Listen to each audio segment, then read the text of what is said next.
Hello everyone, this is Asim Srivastav. I welcome you all for the next CBS series of Geography. तो geography का जो अगला हमारा confidence booster series है number 4 है, उसमें हम लोग 10 क्वेश्चंस को अभी डिस्कस करने जा रहे हैं। तो हमारा पहला क्वेश्चन जो कॉन्फिडेंस बूस्टर सीरीज 4 ज्योग्राफी का है उसको देखते हैं। तो हमारा जो फर्स्ट क्वेश्चन है इसके तहत थोड़ा सा ये रिस्पॉन्स टाइम लेगा, तो हम लोग जरा इसको, हाँ। तो पहला क्वेश्चन में हमको identify the incorrect statement about India, है ना। उसी तरह से इनकरेक्ट, उसी तरह हिंदी में भी देख लें आप, भारत के बारे में गलत कथन की पहचान करनी है।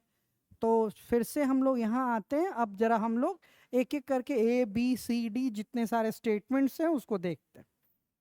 पहला स्टेटमेंट बोलता है कि इंडिया ऑक्युपाइज, मतलब it occupies about 2.4% of the total area of the lithosphere and about 17.5% of the world's population lives in India। ठीक है। दूसरा ऑप्शन देखते हैं, whole of India lies in the tropical as well as subtropical zone। Third statement, 82 degree 30 minute east longitude is used to determine Indian Standard Time. And the fourth one is, it is the largest Southeast Asian country। तो देखिए इसमें हम लोग सबको explain करेंगे। Incorrect statement जो है ना वो डी है, ठीक है, डी इज इनकरेक्ट। कैसे है इसको हम लोग डिस्कस करेंगे। हिंदी में जरा हम लोग पढ़ लेते हैं। हिंदी में पहला कथन है, यह स्थल मंडल के कुल क्षेत्रफल का लगभग 2.4% हिस्सा है, भारत का हिस्सा, और दुनिया की जितनी आबादी है उसका लगभग 7.5-17% भारत में रहती है। दूसरा स्टेटमेंट, पूरा भारत उष्ण कटिबंधीय और उपोष्ण कटिबंधीय क्षेत्रों में स्थित है। तीसरा है, भारतीय मानक समय निर्धारित करने के लिए 82.5 डिग्री पूर्वी देशांतर का उपयोग किया जाता है। और चौथा कथन है, यह दक्षिण पूर्वी एशिया का सबसे बड़ा देश है। तो ये कथन गलत है। अब एक एक करके हम लोग इस चीज को समझते हैं। तो सबसे पहली बात, थोड़ा हम लोग नेक्स्ट स्लाइड में वर्ल्ड मैप को लेकर आते हैं और फिर हम लोग इसको बारी बारी से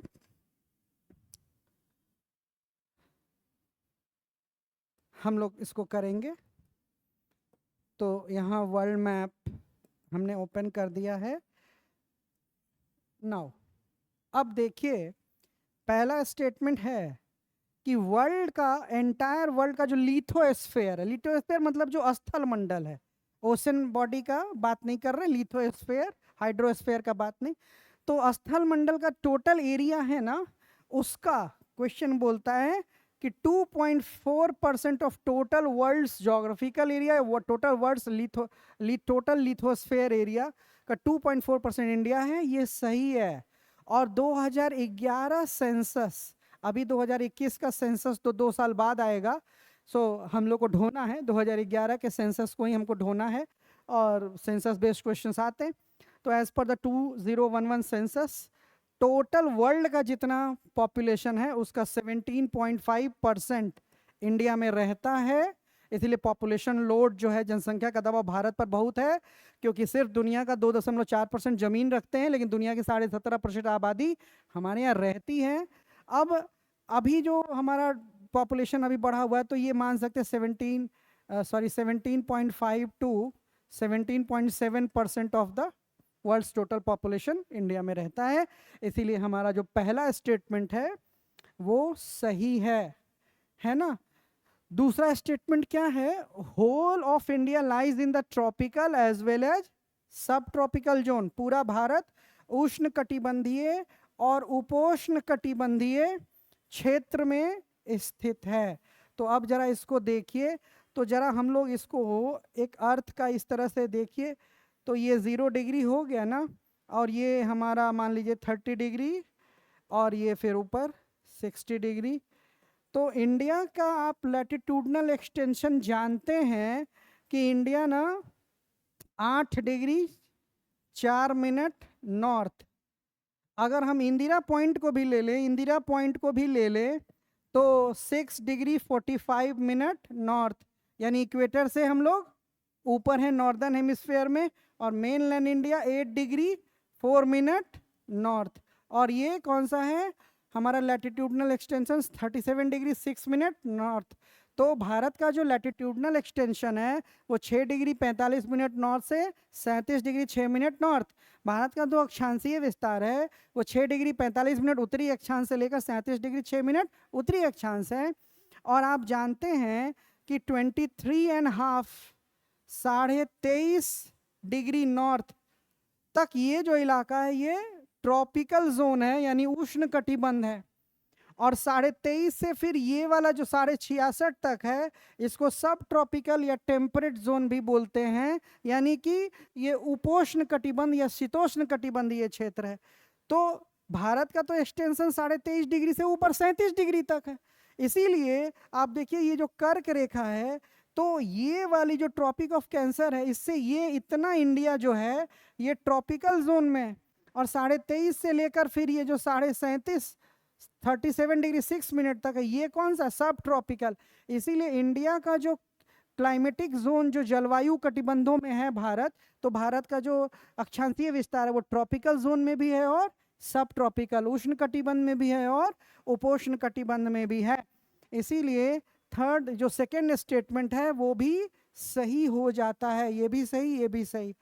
अब देखिए भारतीय मानक समय निर्धारित करने के लिए 82 डिग्री 30 मिनट पूर्वी देशांतर ईस्टर्न लॉन्गिट्यूड का यूज किया जाता है।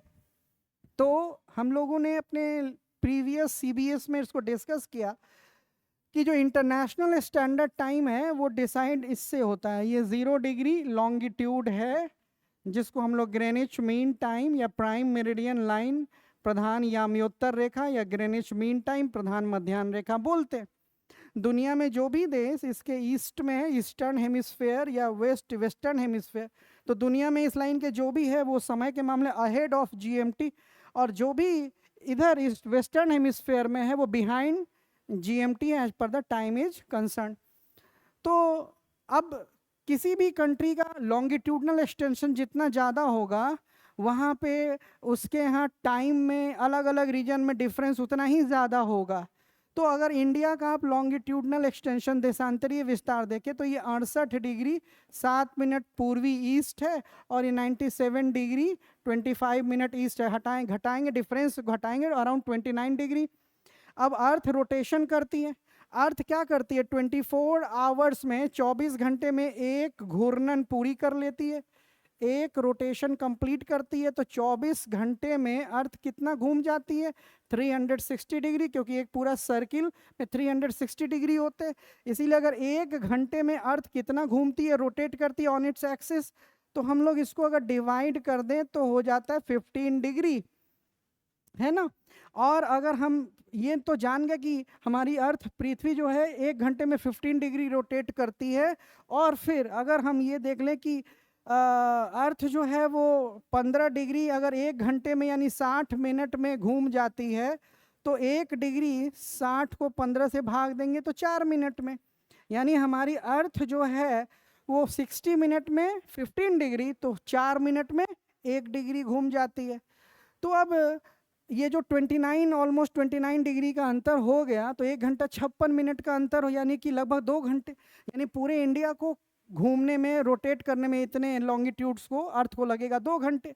इसीलिए अरुणाचल प्रदेश का जो ईस्टर्न मोस्ट विलेज है, या जो गुजरात में जो पोरबंदर का वेस्टर्न मोस्ट इलाका या कच्छ का जो वेस्टर्न मोस्ट इलाका है, इसमें 30 डिग्री या लगभग का डिफरेंस हो गया, यानी 2 घंटे का अंतर हो गया। इसलिए एक ही देश में कहीं 2 घंटा पहले सूर्योदय हो जाएगा, कहीं 2 घंटे बाद सनराइज होगा, सूर्योदय होगा, ऐसा नहीं हो। इसलिए ये जो स्टैंडर्ड मेरिडियंस डिसाइड किए जाते हैं ना, मेरिडियन लाइंस जो डिसाइड किए जाते हैं स्टैंडर्ड टाइम के लिए, ये 7.5 डिग्री के मल्टीपल में होते हैं, 7.5 डिग्री के मल्टीपल में होते हैं। इसीलिए इन दोनों के बीच का जो लॉन्गिट्यूड है यही है 82 डिग्री 30 मिनट ईस्ट, 82.5 डिग्री पूर्वी देशांतर। तो ये अब हम लोग देखते हैं कि इस 0 डिग्री के रिस्पेक्ट में हम लोग कितना आगे हैं। तो यहाँ पे जो टाइम हो रहा है ना, इस लाइन के रेस्पेक्ट में हमने पूरे कंट्री की घड़ियों को सेट कर दिया। उसी हिसाब से क्या है कि हम कहीं पे भी चले जाएं, घड़ियां एक ही समय जो है वो इंडिकेट करें। तो कहने का ये मतलब है कि ये जो 82 एंड 3 है, ये 0 डिग्री है। तो अर्थ जब 1 घंटे में 15 डिग्री घूमेगी तो 5 घंटे में 75 डिग्री घूमेगी, और फिर 82.5 को 75 से घटाएंगे 7.5 डिग्री, तो 1 घंटे में 15 डिग्री, तो आधे घंटे में 7.5 डिग्री, तो 5 घंटे में 75 डिग्री और आधे घंटे में 7.5, यानी 5.5 घंटे में जो है वो अर्थ 82.5 डिग्री 82.5 डिग्री घूम जाएगी। इसीलिए we are ahead of 5 hours 30 minutes from the Greenwich mean time और प्राइम मेरिडियन लाइन। हम लोग जो ये प्रधान याम्योत्तर रेखा या ग्रीनिच मीन टाइम है उससे 5.5 घंटे आगे हैं। अब अगर मान लीजिए यहाँ दिन के 12 बज रहे हैं, अगर यहाँ दिन के 12 PM हो गया, दिन के 12 बज रहे हैं, तब तो हमारे यहाँ 5 घंटे पहले बज चुका है ना, क्योंकि हम आगे हैं। तो 11 है, 10 है, 9 है, 8, 7, यानी यहाँ पे क्या बज रहा होगा? तो यहाँ पे तो ऑलरेडी जो है वो 5 घंटा पहले ही 12 बज चुका, तो यहाँ पे 6:30 PM हो रहा होगा हमारे यहाँ। यानी हमारे यहाँ जब 6:30 शाम होगा, सॉरी, हमारे यहाँ जब 5:30 शाम होगा, 5:30 शाम होगा, तब यहाँ दिन के 12 बज रहे होंगे, हम लोग 5.5 घंटे आगे हैं।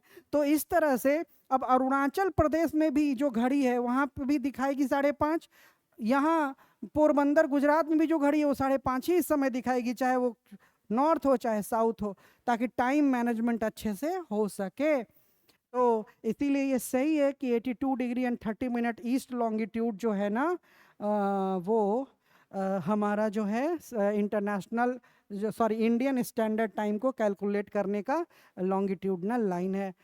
फिर हमारा ये थर्ड, अब फोर्थ स्टेटमेंट देखिए, ये दक्षिण पूर्वी एशिया का सबसे बड़ा देश है। इंग्लिश में अगर आप पढ़ेंगे तो India is the largest country in the south east Asia, सबसे बड़ा साउथ ईस्ट एशियन देश है। तो यहाँ मैप हम लोग ऑलरेडी ओपन किए हैं। तो देखिए इंडिया ना, ये जो आप एशिया देख रहे हैं, ब्लैक सी, कैस्पियन सागर, तो यहाँ पे यूराल माउंटेन है, तो यूराल माउंटेन है, यहाँ कॉकेसस है, यहाँ ब्लैक सी है, फिर ये मेडिटेरेनियन सी है। तो इधर अब क्या है कि ये इधर यूरोप है और इधर एशिया है ना। तो हमारा क्या है क्वेश्चन? हमारा क्वेश्चन है कि हम दक्षिण पूर्वी एशियाई सबसे बड़े देश है दक्षिण पूर्वी एशिया में। अब देखिए ये वाला जो आप इलाका देख रहे हैं ना, ऊपर वाला, ये सेंट्रल एशिया है। फिर आप ये वाला जो इलाका देख रहे हैं, अब देखिए ये कौन सा, नॉर्थ, साउथ, ईस्ट, वेस्ट, ठीक है। तो ये वाला जो आप देख रहे हैं ना, इसको अगर मैं यहाँ पे बना दूं इस तरीके से, नॉर्थ, साउथ, ईस्ट, वेस्ट, तो आप ये देख रहे हैं ये सब जो कंट्रीज हैं, Indonesia, Malaysia, Thailand, Vietnam, Myanmar, Laos, Philippines, है ना, ये सारी कंट्रीज क्या हैं? साउथ ईस्ट एशियन कंट्रीज हैं। ये सारे देश दक्षिण पूर्वी एशियाई देश। लेकिन भारत क्या है? देखिए साउथ, भारत एक south east south Asian country है, भारत एक दक्षिण एशियाई देश है। अब ये जो साउथ एशियन कंट्रीज है ना, इसमें 8 देश आते हैं। अब कौन कौन से 8 देश आते हैं साउथ एशियन कंट्री में? India is not a south east Asian country, it is a south Asian country, दक्षिणी एशियाई देश है। तो अफगानिस्तान है, पाकिस्तान है, इंडिया है, यहाँ नेपाल है, बांग्लादेश है, भूटान है, श्रीलंका है, और यहाँ पे मालदीव्स है। तो ये जो इलाका है इसको हम कहते हैं साउथ एशियन कंट्रीज। तो पूरे वर्ल्ड का जितना लिथोस्फीयर का एरिया, पूरी दुनिया का स्थलीय क्षेत्र का जितना क्षेत्रफल है उसका ये 3% घेरता है। साउथ एशिया जो है वो it is only 3% of the world's total lithosphere area, स्थल मंडल, या आप कहते हैं वर्ल्ड्स टोटल जोग्राफिकल एरिया, जिसमें सिर्फ लिथोस्फीयर है उसका सिर्फ 3%। लेकिन वर्ल्ड का जितना पॉपुलेशन है ना उसका 22%, अराउंड 22% साउथ एशिया में रहता है। इसीलिए क्वेश्चन आना कि वर्ल्ड में सबसे ज़्यादा पॉपुलेशन लोड, जनसंख्या का दबाव सबसे ज़्यादा किस इलाके में है, तो साउथ एशियन रीजन में, दक्षिणी एशियाई क्षेत्र में। और इस इलाके का सबसे बड़ा कंट्री, चाहे एरिया वाइज हो, चाहे पॉपुलेशन वाइज हो, या इकोनॉमी के पर्सपेक्टिव से हो, सब में इंडिया सबसे बड़ा कंट्री है। तो India is the largest south Asian country, not south east Asian, इसीलिए ये गलत जवाब हो जाएगा, D will be the answer. अब हम लोग आते हैं अपने नेक्स्ट क्वेश्चन की तरफ। तो यहाँ पे एक इम्पॉर्टेंट अनाउंसमेंट करना था, और आप लोग ऑलरेडी अवेयर हैं कि BCW जो है वो ऑफलाइन ऑनलाइन मोड में 73rd BPSC foundation course launch करने जा रहा है from the 15th of July. So hurry up, admissions are going on. आप अपना सीट बुक करें, क्योंकि एक बार सीट भरेंगी तो फिर आपको नेक्स्ट बैच के लिए वेट करना होगा, फिर वो और अधिक समय जाया होगा। इसीलिए समय रहते आप एक अच्छा वाइज डिसीजन लें और एनरोल करें, एडमिशन लें, ठीक है। इसके बाद देखिए हम लोग सेकेंड क्वेश्चन की ओर आते हैं। Identify the incorrect statement from the following statements, यानी हमें गलत कथन को पहचानना है। तो हम लोग पहले ये चारों कथन जो है ना 1 2 3 4 स्टेट पढ़ते हैं, फिर हिंदी में भी पढ़ेंगे। India shares it's boundary with 7 neighbouring countries, पहला स्टेटमेंट। दूसरा statement, Rajasthan has the longest international border. Third statement, Sikkim is the only state in India which shares it's boundary with only one other Indian state. और चौथा statement, India shares it's longest border with Bangladesh. अब इसमें कौन सा incorrect है हमको यहाँ पे देखना है। तो हिंदी वाला भी क्वेश्चन देख लेते हैं। हिंदी में देखिए, निम्नलिखित कथनों में से गलत कथन की पहचान करें। भारत, पहला कथन, भारत की सीमा 7 पड़ोसी देशों से लगती है। दूसरा स्टेटमेंट, राजस्थान की अंतर्राष्ट्रीय सीमा सबसे लंबी है। तीसरा स्टेटमेंट, सिक्किम भारत का एकमात्र ऐसा राज्य है जो केवल एक अन्य राज्य के साथ अपनी सीमा साझा करता है, और भारत अपनी सबसे लंबी सीमा बांग्लादेश के साथ साझा करता है। तो ये जो स्टेटमेंट है कि India shares it's boundary with 7 neighbour countries, neighbouring countries, सही है। इसको हम लोग अभी मैप पे देखेंगे। जो चौथा स्टेटमेंट है, फोर्थ स्टेटमेंट की India has the longest boundary line to share with the Bangladesh, Bangladesh के साथ भारत की सबसे लंबी सीमा, ये भी सही है। लेकिन पूछ क्या रहा है, गलत। तो इसमें option second, Rajasthan has not the longest international boundary line, और Sikkim is the not the only state having so, ऐसी स्थिति सिर्फ सिक्किम की नहीं है। इसीलिए इसका आंसर होगा 2 and 3 आर रॉन्ग, तो आंसर होगा बी, है ना। तो यहाँ पे भी इंग्लिश में आप देखेंगे तो option 1 and 4 are correct, but option 2 and option 3 are wrong, incorrect. Answer will be B. जरा हम लोग इसको फिर से मैप पे ही देख लेते हैं। तो पहला स्टेटमेंट कि India shares it's boundary with 7 neighbouring countries, कौन कौन से वो 7 पड़ोसी देश हैं। तो देखिए, एक जो देश है वो अफगानिस्तान, दूसरा देश है पाकिस्तान जिसे हमारी बॉर्डर लगती है, तीसरा देश है चाइना, चौथा country is the Nepal, fifth one is the Bhutan, sixth one is the Myanmar, and seventh one is the Bangladesh. तो ये स्टेटमेंट सही है कि भारत जो India shares it's boundary with 7 neighbouring countries. अब दूसरा स्टेटमेंट ये बोलना कि राजस्थान की जो अंतर्राष्ट्रीय सीमा है वो सबसे लंबी है, लॉन्गेस्ट इंटरनेशनल बॉर्डर, तो वो गलत है। इसलिए कि वेस्ट बंगाल का जो बॉर्डर है ना वो बांग्लादेश के साथ 2217 किलोमीटर लंबा है। सबसे लंबा international border line west Bengal का है बांग्लादेश के साथ। सेकेंड लॉन्गेस्ट बॉर्डर जो है ना वो अरुणाचल प्रदेश का है। Arunachal Pradesh has second longest international boundary line, और उसका जो लेंथ है वो 1126 किलोमीटर का है। और थर्ड पोजीशन पे आता है राजस्थान। इसीलिए ये स्टेटमेंट गलत हो जाता है। राजस्थान का ना पाकिस्तान के साथ सीमा लगती है 1070 किलोमीटर की यहाँ पे, तो ये पाकिस्तान के साथ है, इसीलिए राजस्थान सही उत्तर नहीं है, वो गलत हो गया। अब जो फोर्थ स्टेटमेंट है हमारा जो फोर्थ स्टेटमेंट है, यहीं पे हम लोग देखेंगे कि Sikkim is the only state which shares it's boundary with another only one Indian state. देखिए सिक्किम का जो लोकेशन है ना यहाँ, सिक्किम का बॉर्डर सिर्फ एक ही इंडियन स्टेट से लगता है, उसका नाम है वेस्ट बंगाल, सिर्फ पश्चिम बंगाल। क्यों?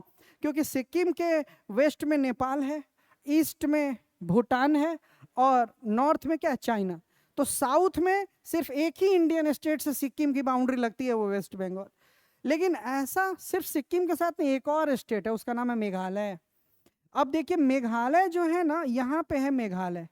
अब मेघालय के नॉर्थ में असम, मेघालय के ईस्ट में भी असम, तो मेघालय के वेस्ट में बांग्लादेश, साउथ में बांग्लादेश। तो मेघालय भी एक ऐसा स्टेट है जिसका बॉर्डर सिर्फ एक ही इंडियन स्टेट से लगता है, वो है असम। इसलिए इंडिया में दो ऐसे स्टेट हैं, सिक्किम एंड मेघालय, जिनकी बाउंड्री सिर्फ एक एक इंडियन स्टेट से ही लगती है। बाकी तीन तरफ से ऑन इट्स थ्री साइड्स वो दूसरे किसी कंट्री से बॉर्डर शेयर करते हैं। इसीलिए ये जो हमारे ऑप्शन हैं वो 2 और 3 वो गलत हो जाते हैं, जबकि 1 और 4 जो है वो सही हैं। अब हम लोग नेक्स्ट क्वेश्चन की ओर आते हैं। Next question number 3।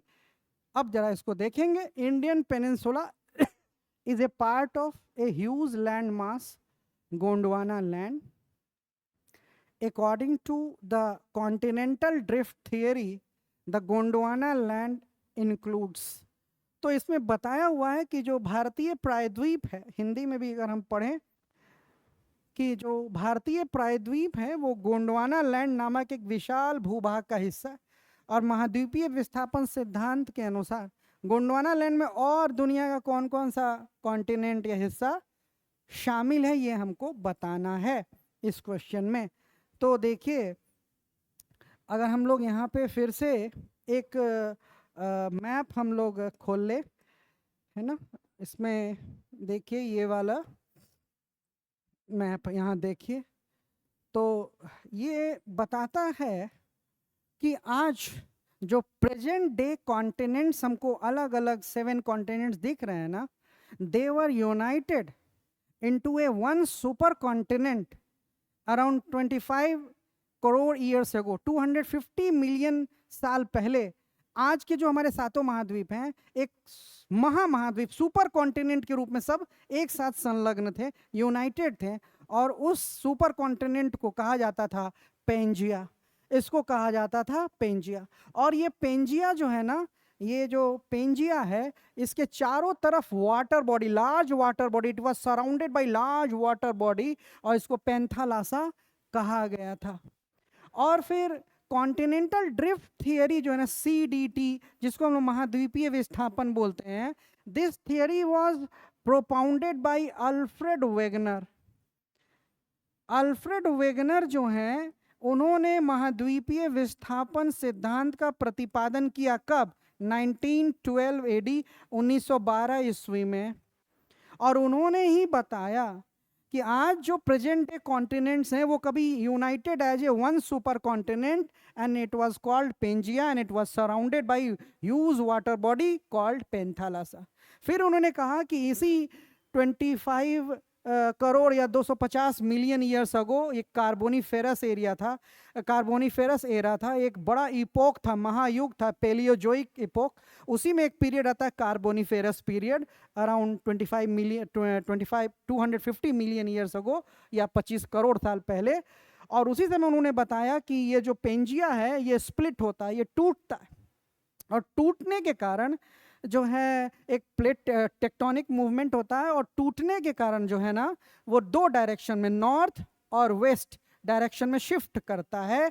और उन्होंने बताया कि जो नॉर्थ डायरेक्शन में शिफ्ट किया उसके लिए रिस्पॉन्सिबल था अर्थ का ग्रेविटेशनल फोर्स ऑफ अट्रैक्शन और बायंट फोर्स, पृथ्वी की गुरुत्वाकर्षण शक्ति और उत्प्लावक बल के कारण पेंजिया के विखंडित भाग में उत्तर की ओर विस्थापन हुआ, और पश्चिम की ओर टुवर्ड्स वेस्ट ये जो डिस्प्लेस्ड हुआ, इसमें मूवमेंट हुआ, वो because of the tidal force of the sun and the moon, चंद्रमा और सूर्य के ज्वार उत्पादक बल के कारण ये पश्चिम की तरफ जो है वो गतिशील हुआ।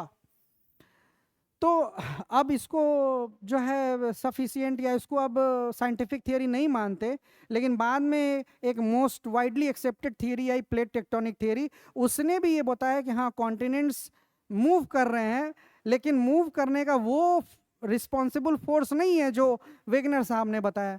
और प्लेट टेक्टोनिक थियरी बताती है कि भाई ये प्लेट्स में जो मूवमेंट हो रहा है वो कन्वेक्शनल करंट्स के कारण हो रहा है अलग अलग डायरेक्शन में।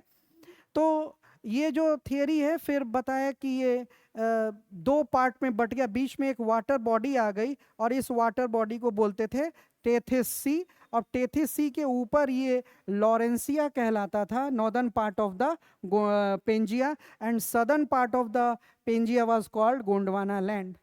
और इसके बीच में एक water body from east to west हो गई, इसको टेथिस सी बोलते थे, और बाद में ये 7 कॉन्टिनेंट्स आ गए। तो गोंडवाना लैंड का पार्ट कौन कौन था, तो अगर हम लोग इसको डिवाइड ऐसे कर दें इस तरह से, तो हम देख सकते हैं कि south America, Antarctica, Africa, Madagascar, Indian peninsula, Australia, और यहाँ पे ये टूटा है फिर अरेबियन पेनिनसुला।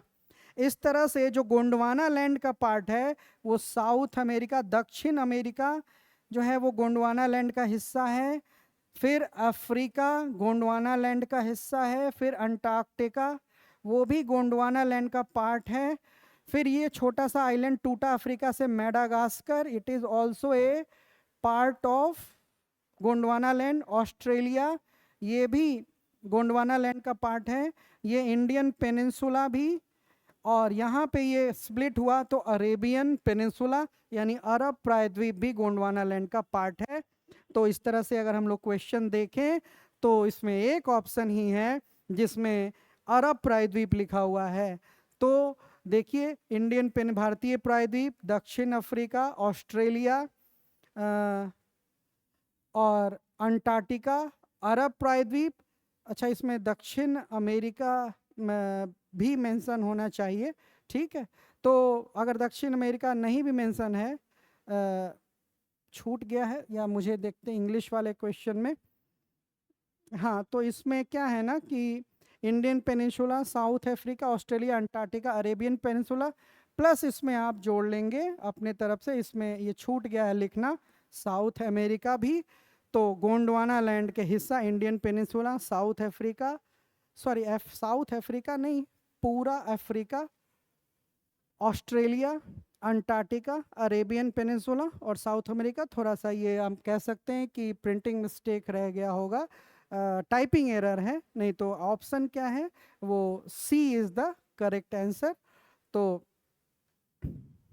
इसको आप नज़रअंदाज करेंगे तो Indian peninsula, Africa, south America, ये दक्षिण अमेरिका यहाँ बीच में छूट गया है, बस अमेरिका लिखना छूट गया, नहीं तो ये सही था। दक्षिण अमेरिका, अफ्रीका, ऑस्ट्रेलिया, अंटार्कटिका और अरेबियन पेनिनसुला, अरब प्रायद्वीप। अब हम लोग जरा नेक्स्ट क्वेश्चन की ओर आते हैं। नेक्स्ट क्वेश्चन, हाँ अब देखेंगे match the following, list 1, list 2, question number 4। यहाँ पे लिस्ट 1 में कुछ लिखा है और किससे ये मेल खाता है, तो देखिए यहाँ ए में लिखा सोनमर्ग गुलमर्ग, बी में लिखा है Dafla Miri Abor Mishmi, mount Everest Kanchenjunga, Kullu valley, मिलाना है हमको। उसी तरह हिंदी में भी आप देखेंगे तो सोनमर्ग गुलमर्ग, डाफला मेरी अबोर मिश्मी, माउंट एवरेस्ट कंचनजंगा और कुल्लू घाटी। तो देखिए इसको हम लोग देखते हैं इस क्वेश्चन को, सोनमर्ग और गुलमर्ग क्या है। तो पहले हम लोग सोनमर्ग और गुलमर्ग को देखते हैं, फिर बारी बारी से देखेंगे सब। तो यहाँ हम लोग यहाँ एक इंडिया का मैप खोलते हैं। अब देखिए क्या है कि सबसे ऊपर आप जानते हैं हिमालयाज का जो सबसे बड़ा जो सबसे नॉर्दर्न मोस्ट है, इसको ग्रेट हिमालय, महान हिमालय बोलते हैं। और महान हिमालय के और भी कई सारे नाम हैं। इसको सेंट्रल एक्सियल रेंज भी बोलते हैं, इसको हिमाद्री भी बोलते हैं, and it is also known as inner Himalaya, आंतरिक हिमालय भी बोलते हैं। अब क्या है ना कि ये जो ग्रेटर हिमालय है ना, इसमें क्या है कि वर्ल्ड के जितने भी हाईएस्ट पीक हैं पूरी दुनिया में, 7,000 मीटर या उससे ऊंचे जितने भी पीक्स हैं उसके maximum majority of them are located on the great Himalaya. महान हिमालय पे ही 7,000 मीटर से ऊंची अधिकांश पर्वत चोटियां महान हिमालय पर ही हैं। और इसी में वर्ल्ड्स हाईएस्ट पीक जो नेपाल में है, ये माउंट एवरेस्ट जो है ना, वो नेपाल में दुनिया की सबसे ऊंची चोटी है, 8,848.86 मीटर है। और इसके और भी नाम है, चोमोलुंगमा, और इसको सागर माथा के नाम से भी जाना जाता है। और इंडिया का जो सेकेंड हाईएस्ट पीक है कंचनजंगा, कंचनजंगा है ना, India second highest peak and world's third highest peak, Bharat की दूसरी सबसे ऊंची चोटी और दुनिया की तीसरी सबसे ऊंची चोटी। इसकी हाइट 8,598 मीटर लगभग मानी जाती है। तो वो कहाँ है? वो ग्रेट हिमालय पर है। और इसी के parallel to the south of the great Himalaya, इसको हम लोग कहते हैं लेसर हिमालय, यानी कि लघु हिमालय, यानी कि मिडिल हिमालय, मध्य हिमालय। तो जो south of the great Himalaya है उसको लेसर हिमालय या मिडिल हिमालय भी बोलते हैं, और इंग्लिश में उसको लघु हिमालय या मध्य हिमालय भी बोलते हैं। अब क्या है ना कि ये जो लेसर हिमालय है, इंडिया के जितने भी इम्पोर्टेंट नॉर्दर्न हिल स्टेशन हैं, उत्तर भारत के जितने भी प्रमुख पहाड़ी स्थल हैं, वो सब लेसर हिमालय पे, चाहे डलहौजी, शिमला, कुल्लू, मनाली, इवन दार्जिलिंग, सब जो है ना वो मसूरी, सब लेसर हिमालय पे ही है। अब इसमें क्या है ना कि हम ये देखते हैं कि जो जम्मू और कश्मीर है ना, इस पे जो हमारा लेसर हिमालय है, जम्मू और कश्मीर में यहाँ एक छोटे छोटे घासों के स्वरूप, ये जो लेसर हिमालय है ना, इसके स्लोप्स पे ग्रास लैंड्स है, और वो घास काफ़ी छोटे छोटे घास हैं। वो इतने छोटे घास है ना कि कालीन कारपेट की तरह वो घास दिखते हैं। तो J&K में जो लेसर हिमालय है उसके स्लोप्स पे जो छोटे छोटे घास पाए जाते हैं, इसी को बोलते हैं मर्ग। और जैसे कि आप जानते हैं गुलमर्ग एंड सोनमर्ग। और इसी तरह की जो टोपोग्राफी है उत्तराखंड में, जो स्लोप से छोटे छोटे घास पाए जाते हैं, इसको बोलते हैं उत्तराखंड में बुग्याल, या इसको पयार बोलते हैं, पयार या बुग्याल बोलते हैं। ठीक है, तो ये हो गया। अब जरा हम लोग इसको यहाँ पे देखें, तो अगर हम इसको मिलाने का प्रयास करें इस क्वेश्चन को, तो देखिए सोनमर्ग गुलमर्ग क्या है? लघु हिमालय की ढलानों पर क्या है? ग्रास, घास पाई जाती, एकदम छोटे छोटे घास कालीन की तरह। तो सोनमर्ग एंड गुलमर्ग क्या हो जाएगा? On the slopes of the lesser Himalaya. अब देखिए माउंट एवरेस्ट एंड कंचनजंगा कहाँ आ जाएगा? ग्रेट हिमालय। तो हमने क्या किया, ए का 2 कर दिया, और बी सी रहने देते हैं, और डी। तो ये सी है ना माउंट एवरेस्ट, उसके नीचे हमने मिलाया ना 4, तो ए का 2 और बी का 4। तो ए का 2 और बी का जो 4 है, सॉरी सी का 4, ए का 2 और सी का 4, वो एक ही ऑप्शन है, वो है ए। अब जरा हम लोग इसमें देख लेते हैं, ए ऑप्शन इसका सही है। बाकी डाफला, मिरी, अबोर, मिश्मी और कुल्लू घाटी क्या है, इसको भी समझ लेते हैं इस वाले मैप में।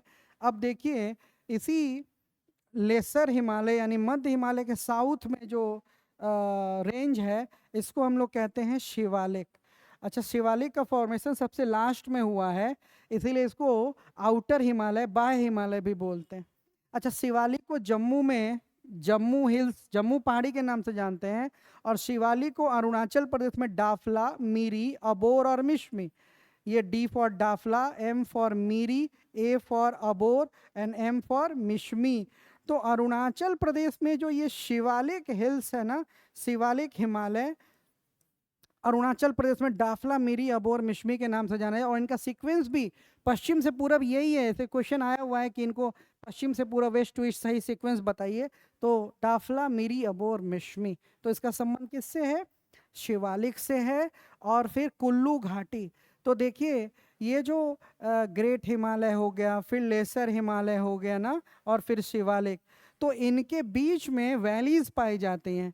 और ऐसे वैलीज को इंटर माउंटेन वैलीज बोलते हैं, अंतर पर्वतीय घाटी बोलते हैं।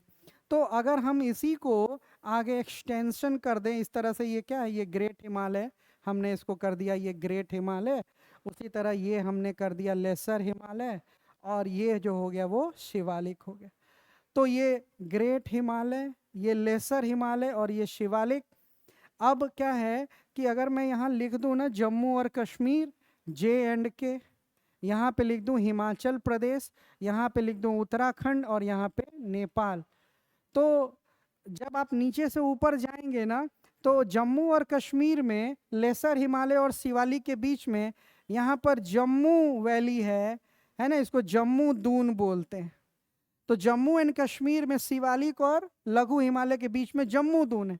और इसके ऊपर जाएंगे ना जम्मू कश्मीर में लेसर हिमालय और ग्रेट हिमालय के बीच में, तो यहाँ जो वैली है इसको कश्मीर वैली के नाम से जाना जाता है। उसी तरह जब आप आएंगे हिमाचल प्रदेश में, तो लघु हिमालय, लेसर हिमालय और शिवालिक के बीच में कुल्लू वैली है, कुल्लू वैली।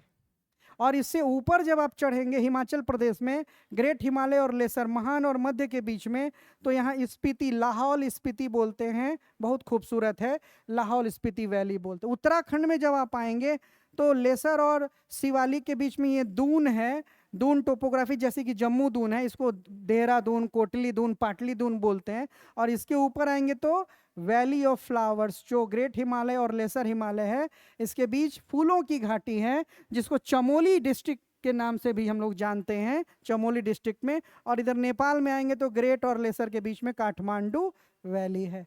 तो ये जो कुल्लू वैली है ना, एक्चुअली में इंटर माउंटेन, अंतर पर्वतीय घाटी है, जो लघु हिमालय और शिवालिक के बीच में, लेसर और शिवालिक के बीच में है।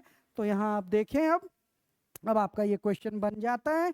तो डाफला, मिरी, अबोर, इश्मी किसका रिलेशन है? शिवालिक से। और कुल्लू घाटी का संबंध किससे है? तो ये लघु हिमालय और शिवालिक के बीच में है। इंग्लिश वाला भी देखेंगे तो Dafla, Miri, Abor, Mishmi is related with Shivalik, and Kullu valley is related, situated between lesser and Shivalik. तो हम लोग जो बी है, बी का 1 लिख देंगे और डी का 3। तो 2 1 4 3 is the answer, A is the answer.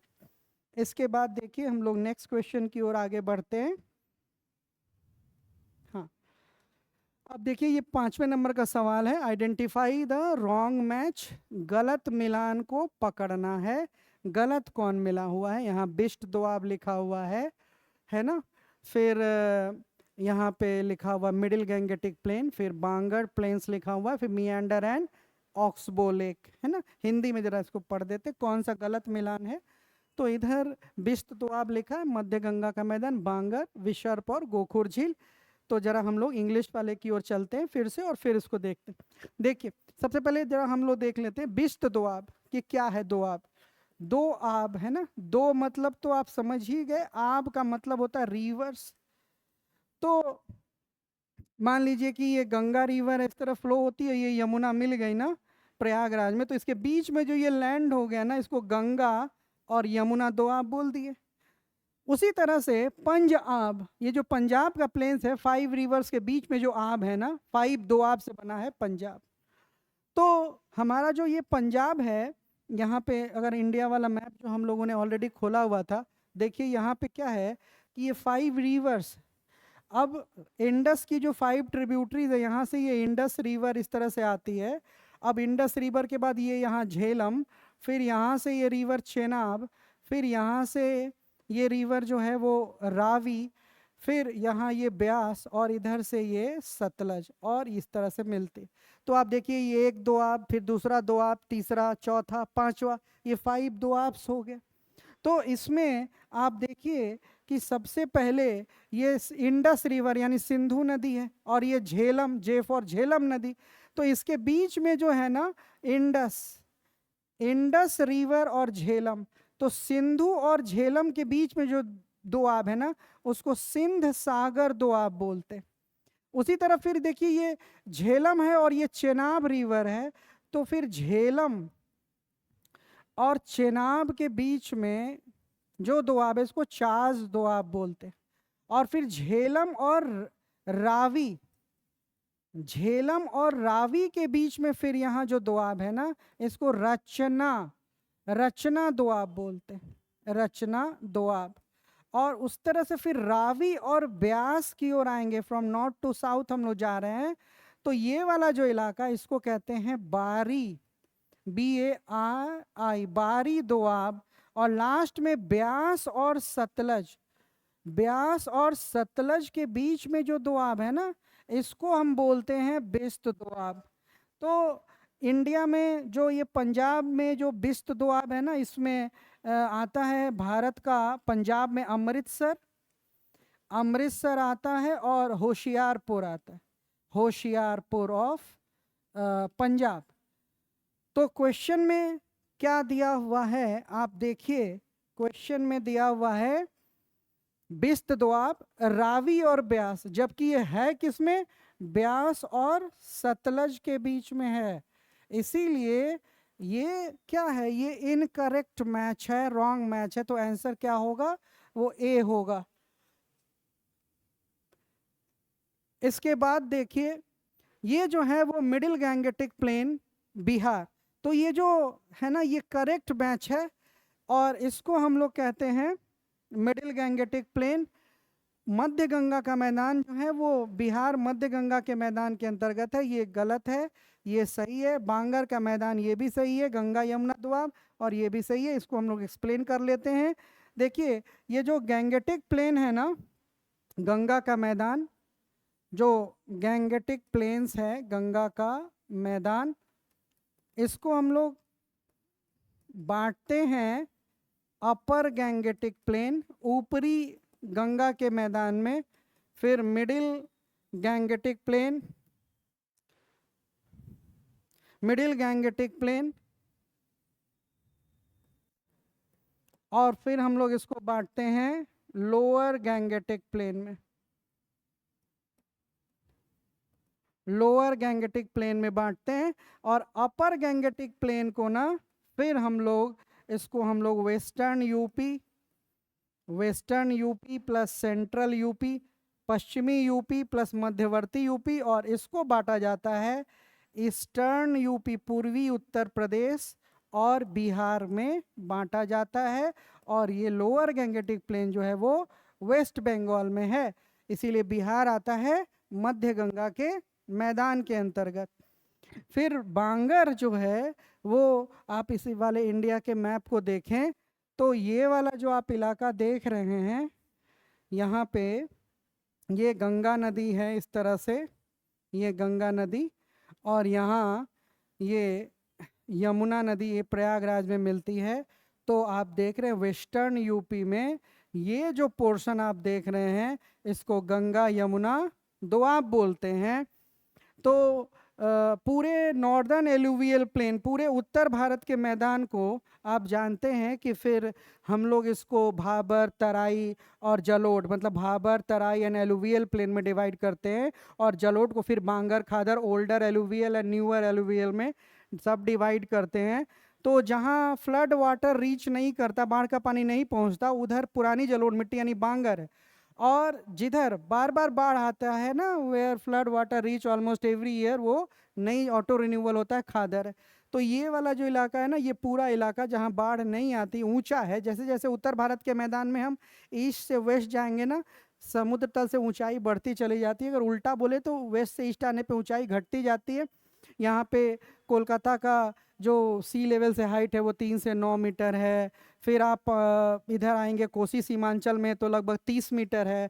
Patna में आएंगे तो हाइट सी लेवल से 53 मीटर है। प्रयागराज में आएंगे तो हाइट 100 मीटर है। कानपुर में आएंगे तो हाइट सी लेवल से 125 मीटर। आगरा आएंगे तो 169 मीटर। यानी जैसे जैसे ईस्ट से वेस्ट जाएंगे हाइट बढ़ती चली जाएगी। इसीलिए स्लोप ऐसे रिवर्स ऐसे बहती हैं, स्लोप के कारण इधर ऊंचा इधर नीचा है। इसीलिए ये बांगर है, इधर फ्लड नहीं आएगा, फ्लड आएगा जिधर रिवर बहती है तो टुवर्ड्स द ईस्ट। इसीलिए ये इलाका बांगर का है। और बांगर में सतलज प्लेन आता है। ये जो इलाका है इसको सतलज प्लेन बोलते हैं। पंजाब, हरियाणा, नॉर्दर्न राजस्थान एंड दिल्ली, ये सतलज प्लेन है। और ये गंगा यमुना दोआब। तो ये क्या, ये लैंड जो है वो बांगर है। और ये वाला पूरा इलाका आप जो देख रहे हैं इधर, इवन इवन जो ये असम में बांग्ला ब्रह्मपुत्रा है, ये सब क्या है, ये सब खादर है। तो इधर बांगर और इधर खादर। तो ये ऑप्शन जो है हमारा वो सही हो जाता है। तो ये ऑप्शन सही हो जाता है।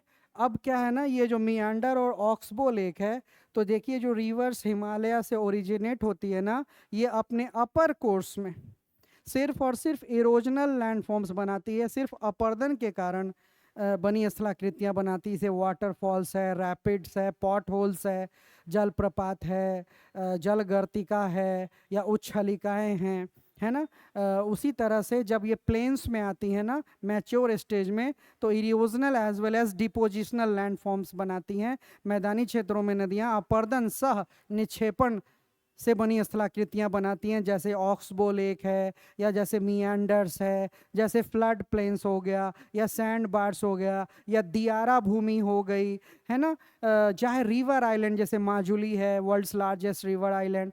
तो ये सब क्या है, erosional as well as depositional landform. जैसे अगर हम लोग बात करें ना, ऑक्सबो लेक है, तो इस तरह से जब रिवर्स ना इस तरह से मैदानों में जो स्लोप्स कम होने के कारण जब नदियां जो है वो मियांडरिंग करती हैं, सांप के समान बहती हैं इस तरह से, तो इसको हम कहते हैं ये मियांडर्स, विसर्पाकार मार्ग। और इसी में जब बहुत ज़्यादा सेडिमेंटेशन होता है ना, जब बहुत ज़्यादा सेडिमेंटेशन ये ब्लॉक हो जाता है, और जब एक्सेसिव रेनफॉल तो रिवर ऐसे बहने लगती हैं और इसमें पानी रह जाता है, तो इसी को कहते हैं ऑक्सबो लेक। जैसे बेगूसराय में कांवर झील है ना, वो बूढ़ी गंडक रिवर बनाती है Asia largest fresh water oxbow lake, Asia का सबसे बड़ा ताजे पानी का गोखुर झील। तो इस तरह से ये जो मियांडर्स और ऑक्सबो लेक क्या है, वो middle course of a river in the northern plains है। और जब लोअर कोर्स में रिवर पहुंचती है अपने माउथ पे, माउथ ऑफ द रिवर वृद्धा ओल्ड स्टेज में, तो सिर्फ और सिर्फ डिपोजिशनल लैंडफॉर्म बनाती है, जैसे कि डेल्टा। ठीक है। तो इसलिए अपर कोर्स में only erosional landforms, middle course plains में erosional as well as depositional landforms, और लोअर कोर्स में सिर्फ और सिर्फ डिपोजिशनल यानी सिर्फ और सिर्फ निक्षेपणात्मक स्थलाकृतियाँ ही नदियाँ बनाती हैं। इसीलिए डी भी सही है, सी भी सही है, बी भी सही है, ए गलत है, क्योंकि ये जो बिस्त दोआब है ये ब्यास और सतलज के बीच में, ना कि रावी और ब्यास के बीच में। फिर जरा हम लोग नेक्स्ट क्वेश्चन देखते हैं। Question number 6, the statements given below are related to. हमको पहचानना है कि ये जो दो स्टेटमेंट दिए गए हैं वो किससे संबंधित हैं। Height decreases from west to east, ये पहला स्टेटमेंट है, और दूसरा largest and oldest physiographic region of India. तो अगर आप हिंदी में भी देखें, निम्न कथनों में देखिए कि किससे संबंधित है। तो ऊंचाई पश्चिम से पूर्व की ओर कम होती जाती है, और भारत का सबसे बड़ा और सबसे पुराना भू आकृतिक प्रदेश। तो देखिए इंडिया का जो फिजियोग्राफिक रीजन है, broadly we divide India into 6 major physiographic regions, the north and north eastern Himalayan ranges, northern plains of India, peninsular plateau of India, coastal plains, desert and islands. तो उत्तर तथा उत्तर पूर्वी पर्वतमाला, उत्तर भारत का मैदान, प्रायद्वीपीय पठार, तटीय मैदान, द्वीप समूह और भारतीय मरुस्थल, इन 6 भौतिक प्रदेशों में भारत को बांटा जाता है।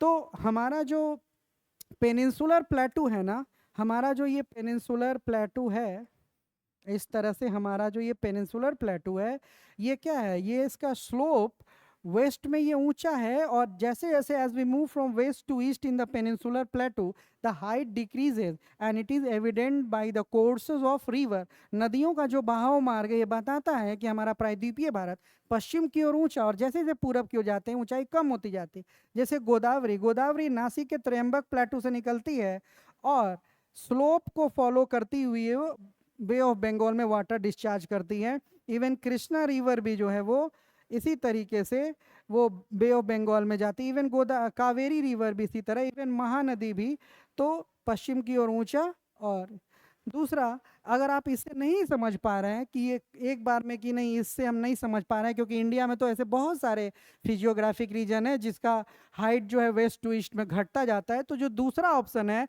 वो इसको क्लियर कर देता है, स्पष्ट कर देता है कि यह भारत का सबसे बड़ा और सबसे पुराना भू आकृतिक प्रदेश है। तो इंडिया का जो टोटल एरिया है वो इतना है ना, 32 लाख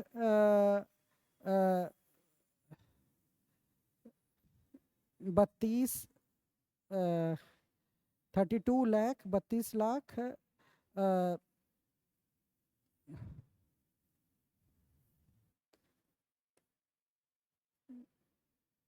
और अभी 32 around 32 lakh square kilometre, around 32 lakh square kilometre, अभी एग्जैक्ट 32 लाख 687 वर्ग किलोमीटर जो हमारा है, इसमें अराउंड 16 लाख स्क्वायर किलोमीटर, लगभग 16 लाख, हाँ, जो हमारा एरिया है वो अकेले पेनिनसुलर प्लेटू का है। जो 6 ब्रॉडली हमारे फिजियोग्राफिक रीजन है उसमें अकेले 16 लाख यानी half of the entire India है वो अकेले पेनिनसुलर प्लेटू है, और सबसे पुराना भूखंड है।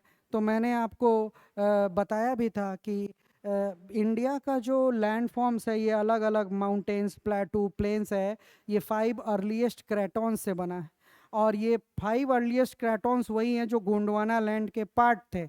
तो वो जो 5 अर्लीस्ट क्रेटॉन्स जैसे अरावली क्रेटॉन्स, बुंदेलखंड क्रेटॉन्स, सिंहभूम क्रेटॉन्स, फिर धारवाड़ क्रेटॉन्स एंड बस्तर क्रेटॉन्स, इन्हीं के आपस में टकराने से इनका कन्वर्जेंस हुआ, डाइवर्जेंस हुआ, उसके कारण अलग अलग लैंड फॉर्म्स बने, कहीं सबडक्शन हुआ, कहीं अपलिफ्टमेंट हुआ, कहीं रिफ्ट वैली बनी। तो इन्हीं ये जो क्रेटॉन्स होते हैं ना, देखिए जैसे यहाँ पे ये अरावली क्रेटॉन्स, यहाँ पे बुंदेलखंड क्रेटॉन्स, यहाँ पे सिंहभूम क्रेटॉन्स, यहाँ पे बस्तर क्रेटॉन्स, और ये धारवाड़ क्रेटॉन्स। अब ये क्रेटॉन्स क्या, हाँ, 32,87,263 वर्ग किलोमीटर, 32,87,263 स्क्वायर किलोमीटर ये इंडिया का टोटल जोग्राफिकल एरिया है, और उसमें अराउंड 16 लाख स्क्वायर किलोमीटर हमारा पेनिनसुलर प्लेटू है। तो मैं ये कह रहा था कि क्रेटॉन्स क्या होता है, तो क्रेटॉन्स जो है ना वो अर्लीस्ट, सबसे पुराने, अर्लीस्ट सॉलिड क्रिस्टलाइन रॉक्स होते हैं, यानी कि प्राचीनतम ठोस रवेदार चट्टान जो बड़े बड़े टुकड़ों में है। इन्हीं से हमारा टोटल फिजियोग्राफिक रीजन्स जो है डेवलप हुआ। बाद में ये नॉर्थ ईस्ट की तरफ शिफ्ट हुई है, तो वो यूरेशियन प्लेट से टकराई तो हिमालय का फॉर्मेशन हुआ, और फिर नीचे जो ट्रेंच बनी खाई उसमें रिवर्स ने एलुवियल डिपॉजिट किया तो नॉर्दर्न प्लेन्स बना। इस तरह से हम कह सकते हैं कि भारत का सबसे बड़ा और सबसे पुराना जो भू आकृतिक प्रदेश है वो क्या है, वो है हमारा पेनिनसुलर प्लेटू। तो अगर इस स्टेटमेंट से आप नहीं पकड़ पा रहे तो इससे तो पकड़ में आ ही जाता है। तो आंसर होगा भारत का प्रायद्वीपीय पठार। तो आंसर विल बी पेनिनसुलर प्लेटू। आप अगर देखें तो अगर वो अभी इसमें, हाँ देखिए ये वाली इमेज जो है ये यही वो 5 अर्लीस्ट क्रेटॉन्स हैं, अरावली क्रेटॉन, बुंदेलखंड, बस्तर, सिंहभूम एंड धारवाड़। इन्हीं के आपस में टकराने या दूर जाने से कहीं रिफ्ट वैली बनी, कहीं फोल्ड बने, फिर ये सॉलिड जब नॉर्थ ईस्ट में शिफ्ट हुआ तो उधर हिमालय बना, टकराया तो, और फिर बाद में नॉर्दर्न प्लेन्स बना। फिर ये जो रिवर इधर से जा रही हैं तो रिवर्स ने जो सेडिमेंटेशन किया, फिर सी वेव्स ने जो इरोजन सेडिमेंट किया, उससे कोस्टल प्लेन्स बन गए। तो इस तरह से चाहे कोस्टल प्लेन्स हो, फिर बाद में हिमालयाज हो और नॉर्दर्न प्लेन्स हो, ये सब बन रहे हैं। सबसे पहले इनका फॉर्मेशन था इन क्रेटॉन्स का, उसके बाद ही। तो ये हमारा एक्सप्लेनेशन हुआ। नेक्स्ट क्वेश्चन की ओर आते हैं। तो नेक्स्ट क्वेश्चन देखेंगे, मैच द फॉलोइंग, फिर इसको भी मिलाना ही है। Highest peak of peninsular India, Nilgiri hills, cardamom hills, Palani. बहुत आसान है, तो आपने सबने इसको सही भी किया होगा, बहुत आसान है। निम्नलिखित का मिलान करें। प्रायद्वीपीय भारत की सबसे ऊंची चोटी, नीलगिरी पहाड़ियाँ, इलायची पहाड़ियाँ और पालनी की पहाड़ी। तो ज़रा इसको हम लोग मिला लेते हैं पहले, फिर देख भी लेते हैं। तो सबसे ऊंची चोटी आप सब जानते हैं, सबसे ऊंची चोटी ए का अनई मूदी है, तो ए का 1। नीलगिरी पहाड़ी 3 राज्यों की सीमा पर है, केरला, कर्नाटका एंड तमिलनाडु, तो बी का 3। और सी इलायची कार्डमम हिल्स जो है वो कार्डमम हिल्स केरलम में आता है, 2। और पालनी की पहाड़ी जो है वो तमिलनाडु में। तो 1 3 2 4 B is the correct answer. अब जरा इसको हम लोग देख लेते हैं, इसको यहाँ पे समझते हैं। देखिए इसमें, इस वाले मैप में देख भी लेते हैं। तो देखिए, ये सबसे पहले ये जो वेस्टर्न घाट्स है ना, ये हमारा है वेस्टर्न घाट्स। वेस्टर्न घाट्स की जो हाइट है ना, जैसे जैसे नॉर्थ टू साउथ जाएंगे वो बढ़ती जाती है, ऊंचाई उत्तर से दक्षिण की ओर बढ़ती चली जाती है।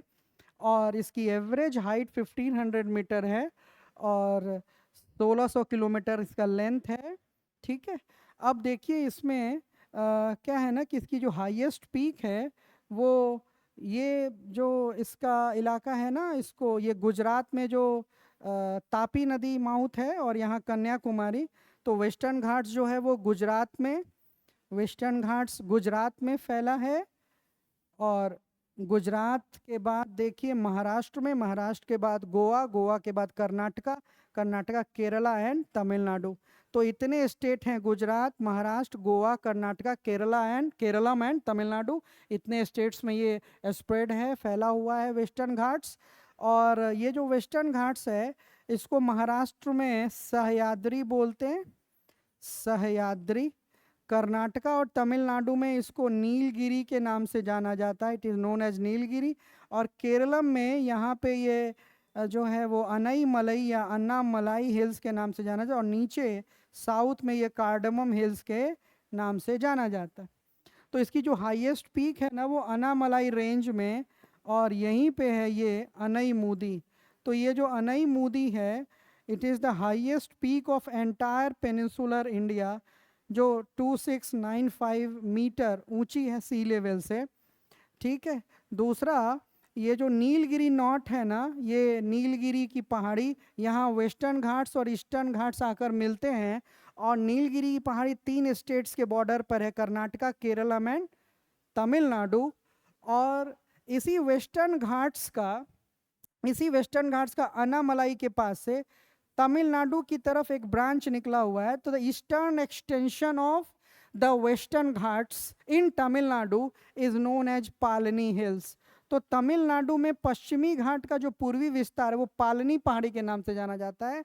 बड़ा फेमस हिल स्टेशन है पालनी पर, जिसका नाम है कोडई कनाल, सेकेंड मोस्ट ब्यूटीफुल या most famous hill station of Tamil Nadu. Tamil Nadu का जो सबसे फेमस हिल स्टेशन है वो नीलगिरी पर है, जिसका नाम उद्गम मंडलम ऊटी है, जिसको क्वीन ऑफ ऑल हिल्स भी बोलते हैं।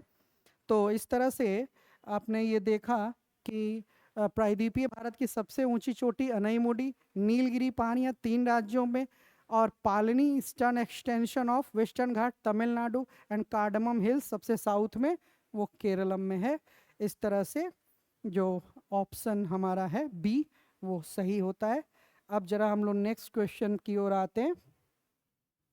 नेक्स्ट क्वेश्चन देखेंगे, identify the correct sequence of these hills from north to south. तो हिंदी में आप इसको देखें तो हिंदी में भी ये जो पहाड़ियाँ हैं जो ऑप्शंस में दिया गया, इनका उत्तर से दक्षिण सही क्रम क्या है, बहुत सारी पहाड़ियाँ हैं, और ये जो पहाड़ियाँ हैं ना, एक्चुअली ये सारी पहाड़ियाँ ईस्टर्न घाट्स की, पूर्वी घाट की हैं। तो हम लोग जरा इसी मैप में इसको देख लेते हैं। ईस्टर्न घाट्स क्या है ना, वो फ्रैगमेंटेड है, वो कॉन्टिन्यूअस नहीं है जैसा कि वेस्टर्न घाट्स है ना, क्योंकि उसका इरोजन महानदी ने किया है, उसका इरोजन जो है वो गोदावरी ने किया है, उसका इरोजन कृष्णा ने किया, उसका इरोजन जो है फिर कावेरी ने किया। इसीलिए वो फ्रैगमेंटेड है, कटा फटा है, फिर भी बहुत इम्पोर्टेंट कुछ हिल्स है इसमें। तो जैसे यहाँ आप देखेंगे, तो जो ऑप्शन में है उसके अकॉर्डिंग अगर हम लोग बात करें, तो तेलंगाना और आंध्र प्रदेश में, दोनों में ये जो हिल है इसको नल्ला मल्ला या नलई मलई भी बोलते हैं, नल्ला मल्ला, है ना। फिर यहीं पे ये इसका नाम है वेली कोंडा या वेल कोंडा, तो ये टोटल आंध्र प्रदेश में है। फिर इसी के नीचे यहाँ साउथ में ये पालकोंडा है। तो आपने ये क्रम देखा कि नल्लामल्ला, वेलिकोंडा, पालकोंडा, और यहीं पे साउथ में ये शेषाचलम हिल्स है, शेषाचलम, जिसपे बालाजी तिरुपतिनाथ है। 8 हिल्स है शेषाचलम में। और फिर यहाँ पे जावदी है, फिर शेवराय है, फिर पंचम मलई है, फिर Javadi. Javadi is in Tamil Nadu, Shevaroy is in Tamil Nadu. तो इस तरह से आप देखें तो नल्ला मल्ला नॉर्थ में, फिर नल्ला मल्ला के बाद Velikonda, then Palkonda, then Seshachalam, then Javadi, and then Shevaroy. तो अगर आप ऑप्शन देखेंगे तो ऑप्शन में आपको दिखेगा यहाँ, ऑप्शन देखेंगे अगर आप, तो आप देखेंगे सबसे पहले नल्ला मल्ला, वेलकोंडा, पालकोंडा। तो देखिए वेलकोंडा एक ऑप्शन में सबसे पहले वेलकोंडा है। तो ये वेलकोंडा, वेलकोंडा, पालकोंडा, शेषाचलम एंड जावदी। तो ये जो ऑप्शन है ए, ये सही है। Velikonda, Palkonda, Seshachalam and Javadi, A is the correct answer. इसके बाद हम लोग नेक्स्ट क्वेश्चन की ओर आते। नेक्स्ट क्वेश्चन में भी मैच द फॉलोइंग है। मैच द फॉलोइंग मिलाना है, एक तरफ अलग अलग कोस्ट्स और प्लेन्स हैं और दूसरी तरफ इसको मिलाना है। तो यहाँ देखिए Kathiawar coast, Konkan coast, Malabar coast, submerge coastal plain, elevated coastal plain, और इसको मिलाना है। उसी तरह हिंदी में भी आप देखेंगे तो इधर काठियावाड़ तट है, कोंकण तट है, मालाबार तट, जलमग्न तटीय मैदान, उभरा तटीय मैदान, इसको मिलाना है। तो ज़रा हम लोग इसको भी देख लेते हैं, और हम लोग एक इंडिया का मैप यहाँ ले लेते हैं फ्रेश, और फिर इसको इस पे समझने का हम लोग प्रयास करते हैं। तो देखिए सबसे पहले हम लोग ये जो वेस्टर्न कोस्टल प्लेन है, ये हमारा वेस्टर्न कोस्टल प्लेन।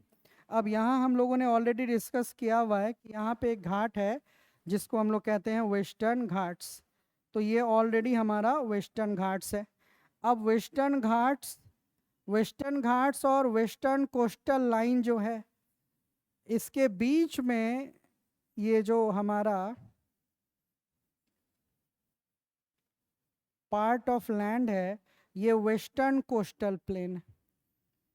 और यहाँ पे जो हमारा ईस्टर्न घाट्स है, इस तरीके से बहुत सारे ये इस तरह से ईस्टर्न घाट्स हैं। तो यहाँ ईस्टर्न घाट्स और ईस्टर्न कोस्टल लाइन, पूर्वी तट रेखा और पूर्वी घाट के बीच में ये जो मैदान है, इसको पूर्वी तटीय मैदान बोलते हैं। और पश्चिमी घाट और पश्चिमी तट रेखा के बीच में जो प्लेन्स है उसको वेस्टर्न कोस्टल प्लेन बोलते हैं। तो ये जो कोस्टल प्लेन है, तटीय मैदान, इसका फॉर्मेशन हुआ कि रिवर्स ने सेडिमेंटेशन किया, और जो समुद्री तरंगे हैं उसने सेडिमेंटेशन भी किया और एरोजन भी किया, अपर्दन भी किया, जमाव भी किया, इससे ये तटीय मैदान बने।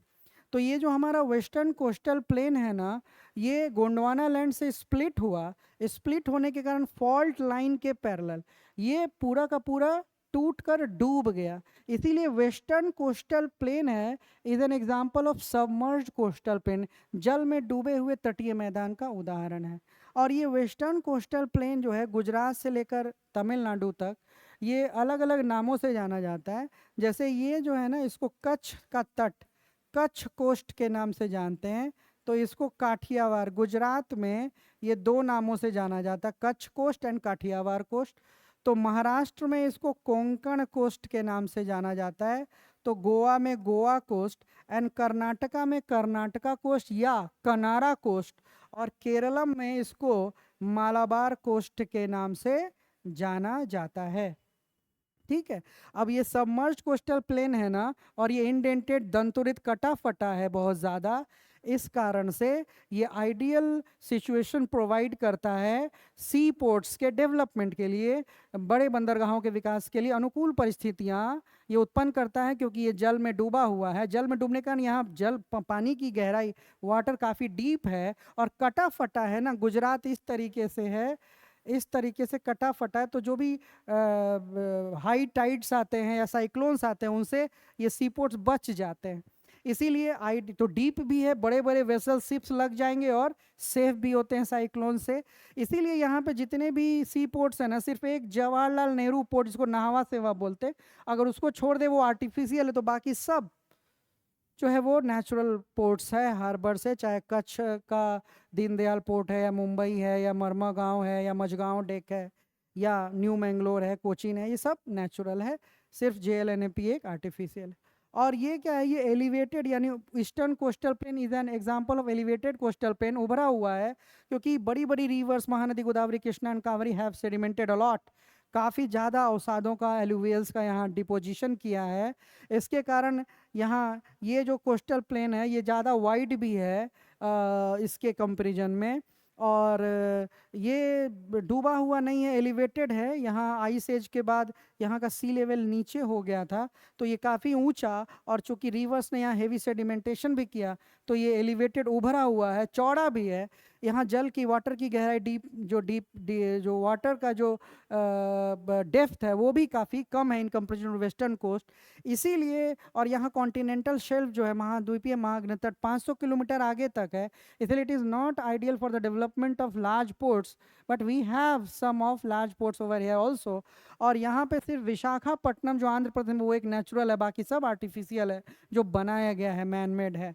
ठीक है, तो ये सारे हैं। अगर अब हम लोग क्वेश्चन की तरफ बढ़ें, तो देखिए काठियावाड़ कोस्ट जो है ना, वो काठियावाड़ कोस्ट अगर हम आते हैं तो ये गुजरात में हो गया, कोंकण महाराष्ट्र में हो गया, मालाबार वो केरलम में हो गया, जलमग्न तटीय मैदान जो है ना वो पश्चिमी तटीय मैदान, और उभरा हुआ जो है वो पूर्वी तटीय मैदान। तो हम लोग देख रहे हैं ए का 2 है, बी का 3 है, और फिर हम लोग देख रहे हैं कि सी का 1 है और डी का 5 है। तो एक ही ऑप्शन है जो है वो 2 3 1, ये जो सी ऑप्शन है कि ए का 2, बी का 3, सी का 1 एंड डी का 5 एंड ई का 4। तो ऑप्शन क्या होगा, सी। तो C is the correct answer. 2 3 1 5 4, Kathiawar का Gujarat, Konkan Maharashtra, Malabar is in Keralam, submerged coastal plain western ghats and elevated eastern ghats. इस तरह से हम लोगों ने ये सारे 10 क्वेश्चंस को डिस्कस किया। उम्मीद करता हूँ कुछ ना कुछ आपको इससे लाभ हुआ होगा, क्विक रिवीजन हो गया होगा, जो आपके लिए फ्रूटफुल सेशन रहा होगा। जल्द ही मिलूंगा मैं एक नया सीरीज लेकर। तब तक के लिए आप सभी का बहुत बहुत धन्यवाद। आप सभी अपना बहुत बेहतर ख्याल रखेंगे। एग्ज़ाम बहुत निकट है। खूब पानी पिएंगे, समय निकालकर थोड़ा मॉर्निंग वॉक कर लेंगे, प्राणायाम योगा करेंगे, अपने आप को चार्ज रखेंगे, हर वो काम करेंगे जिससे आपका मोटिवेशन जो है वो मोराल हाई रहे, और हमेशा पॉजिटिव एटीट्यूड के साथ तैयारी करें। जीता वही जो कभी हारा नहीं। इसीलिए आप भी एक दिन सफल होंगे। ऐसे ही प्रैक्टिस करते रहिए, और जल्दी मिलते हैं। Thank you so much.